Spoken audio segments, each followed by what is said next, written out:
Ubu rero ngiye kubereka ukuntu noneho dushobora gukora trading yacu nta bintu byo kuvuga ngo MT5 kuko naje gusanga birushya abantu benshi cyane kujya kubihuza kuva ku mubloka ukajya guhuza muri MT5 ugakora deposit ugatrading. Ubu rero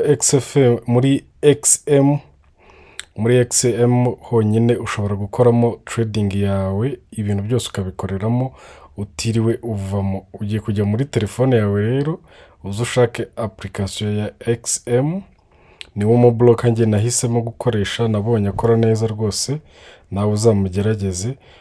Hanyuma niba utaradownloadinga ino application ugende uyidownloadinge uyishyiremo. Ku bantu babonye video nakoze ubushize ngira ngo mwarabibonye uburyo ushobora gukoresha machine uka-accessinga kuri XM cyangwa ukaba waca muri Play Store cyangwa App Store yawe uka-downloadinga ino application. Reka rero tuyifungure. Uraza ufungura application ya XM, ariko tukiri aho mujye mwibuka gukora subscribe guys. Nta kindi gihembo mugomba kuma uretse gukora subscribe, nta kindi mba mbasabye rwose. Hanyuma ukifungura uhita ugwa kuri page ya home.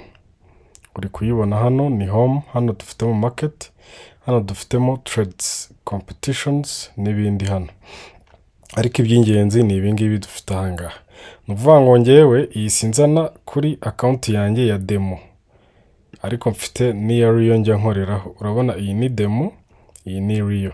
Kugira ngo rero uzigere wongeye nkanze kuri kano kantu ka details, mpita mbona account zanjye zose mfite. Umucatse na switchinga nkajya kuri Rio, namara kuyijyaho urabona ko Rio account yanjye iyisizamo hano. Nshatse gukora deposit nahita nza hano ngakanda deposit, ikaloadinga, ngakoresha mobile money.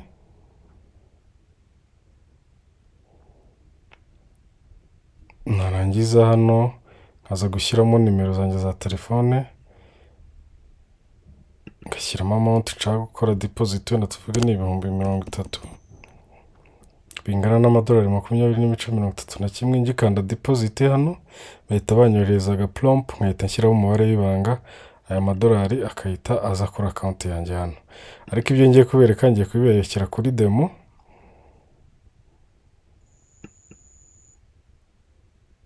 kugira ngo tujyanemo neza, kuko demo niho mba ntari kuruzinga, nshaka kubaha ingero. Rero weho niba udafite iyi account uraza kuri aka kamenyetso ko guteranya, ukore Rio account yawe cyangwa demo, urahitamo iyo ushaka. Reka tuvuge ko ushaka gukora Rio account, ukomeze uhitemo MT4 cyangwa MT5, ariko uze guhitamo MT4 nubwo tutazayikoresha.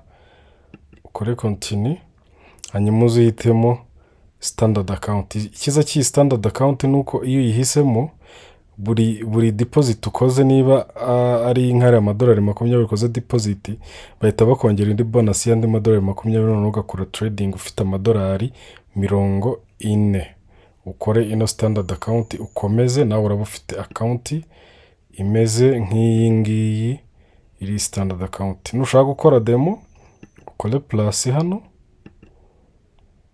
ukore demo mu gihe utari wamenya ibya trading, uyitorezaho wiga no gukora analyze uyakorera muri trading view, nabyo turaza kubireba.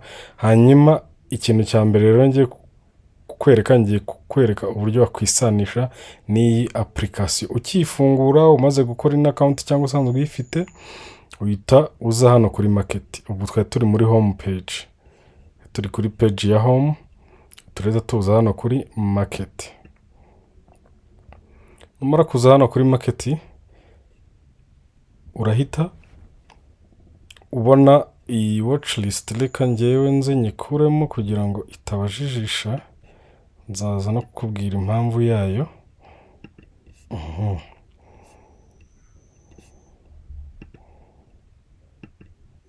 Okay, noneho uraza kubona hano popular, forex, stock, CFDs za commodities, cryptocurrency, zose uraza kuzibona hano. Ibi rero ni ukuvuga ngo ki popular baba bakubwiye ngo hari popular ni ibintu ni currency pairs cyangwa se commodities cyangwa se cryptocurrency zikunzwe gutrade abantu bakunze gutradinga harimo gold, bitcoin, USD vs Japanese yen, euro, USD. Izi zose nizo ziri popular. Noneho iyo uje muri forex haba harimo ibyo bita currency pairs gusa. Hano nta bitcoin wabonamo, nta gold wabonamo kuko zo ntabwo ari forex. Hano haba harimo currency pairs, ni ukuvuga ngo zigendanye n'amafaranga y'ibihugu. Reka tubyite amafaranga y'ibihugu. Hano nta bitcoin wabonamo, nta gold wabonamo, ni ama currency pairs gusa. Iyo tugeze muri stocks CFDs, hano niho hazamo za Tesla, Nvidia, Apple, Amazon, za Google, za Nasdaq, za Netflix. Izi zose ni imigabane yazo, ushobora kuza ugatradinga iyi migabane y'izi company zose. Dukomeje twihuse, ushobora no kuza ukabonamo za commodities ariho dusanga za gold, tukahasanga za silver, tugasanga za oil, kwa kundi ujya bava akagungurungo ka essence kubera intambara ya Iran kazamutse. Dore nibi naha babirebera, ushaka kuza ukabona oil yazamutse muri urugero, cyangwa ukaza nawe ukayitradinga ucyumva ngo umuhora barawufunguye, ushobora kuza ukayituselinga kuko akagunguru kaba kagiye kumanuka. Ucyumva ngo umuhora bawufunze ibintu bimeze nabi, ushobora kuhita wiruka ukaza ukabayinga kuko kaba kagiye kuzamuka. Hano mu ma cryptocurrency niho usanga za bitcoin, za ethereum, za solana, XRP, ADA, za coin zose ushobora gusanga no muri Binance cyangwa ku index exchange.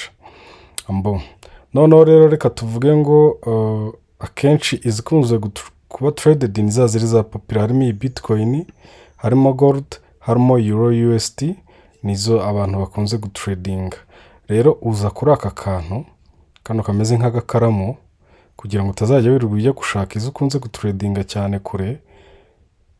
Mu gihe udashaka kuzirebera hano muri popular, ushaka kuza weho hano kuri aka gakaramu gakandaho iyi my watch list, ukayizamura ukayishyira hano imbere, ukanda kuri utu turongo tubiri ukazamura. Wamara kuyishyira hariya ukayiharekera, ubundi ukaza ukayisanga hano ukayikandaho.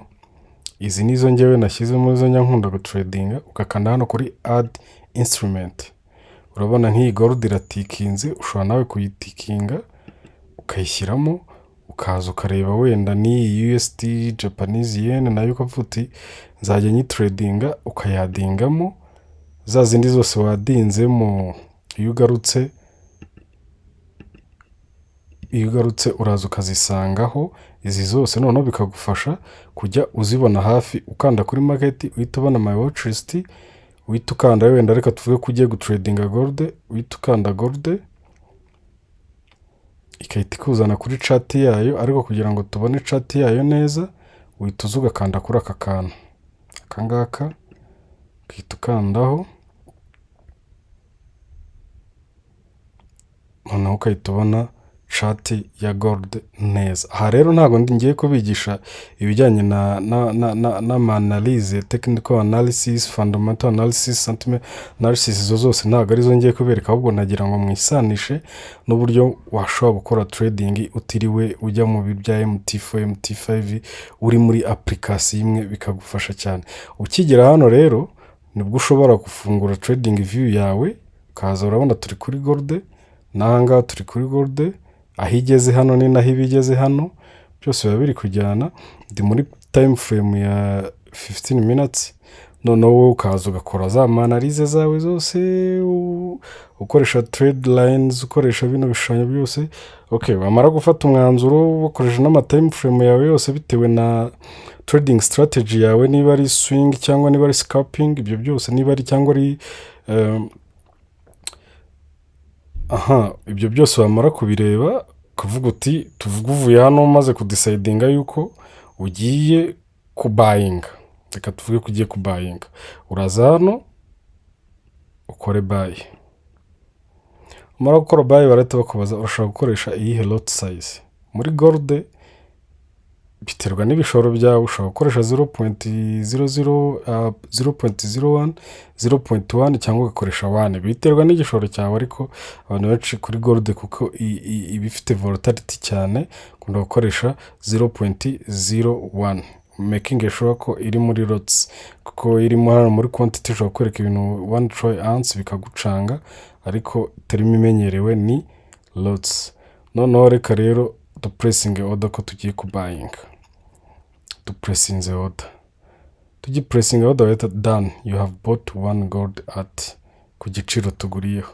Nituza hano turahita tubona aho tuguriye, urahita tubona aho tuguriye gold ngaha, hahita hizanamo kano kantu k'ubururu. Iyo ushaka kuvuga ngo ngiye gushyiraho stop loss, niza kuhagera iri kumanuka itaza kujyana igishoro cyanjye cyose, ufata kano kantu ka stop loss ukamanura. Iki ndi kwereka nayo uri buhombo uko angana. Reka tuvuge wenda ize kunkura mu isoko niba igiye muri position itandukanye niyo nagiriyemo, iramutse imanutse ize kumpombya 5 gusa, ukayemeza. Noneho nizamuka ize kumpa take profit wenda ya 6, ukayirekera ahangaha. Ahangaha rero niyo wakwigendera network itariho, telefone yazimye, market iyo igeze hano ihita ifunga, igufungiraho ikahita iguha ano madolari 6. Iyo kandi imanutse nubwo waba utareba, aho kugira ngo iguhombye account yawe yose wenda y'amadolari 100 cyangwa 200, igakubita hano ihita iguhombya 5, ikahita igukura mu isoko, ukaba uri safe. Ibi rero nagira ngo mbereke uburyo wakisanisha na application ya XM utiriwe ujya muri bya MT5 bya MT4 n'ibindi byose. Urabona ko hano bigenda ikwereka live uko igishoro cyawe kimeze. Ushatse unavamo ukaza ugakanda hano, amara kuvamo hariya ushobora kuza kureba details zawe hano muri trades. Iyo ugeze hano muri trades urabibona ufite order, kandaho hano ufite order ya gold iri kuguhombya ikakungura haya. Urabona hano dufite order ebyiri, ubwo sinzi uko nshobora kuba nakanze kabiri by mistake. Noneho ushatse kuhita ufunga zino order zose icyarimwe uhita ukanda hano, cyangwa ikahita idusubiza kuri chat tugakanda hano. Ushatse nabwo wabikurikiranira ahangaha. Ariko urabona ko ibintu rwose ari sawa. Hanyuma rero abashaka gukora trading nabwo iki, ubona ahantu hose ibiri kugenda iduha overview y'uburyo account yacu iri kugenda rwose nta kibazo. Turi muri minus ya 0.4, bigende twereka ko market iri kugenda. So rero niba ukunze no video, niba hari ikindi gitekerezo cyangwa indi nyunganizi wumva nazaguha, ubishyire muri comment. Ariko guys, mukore subscribe, mwibuke gukora subscribe, hanyuma dukomeze n'izindi video.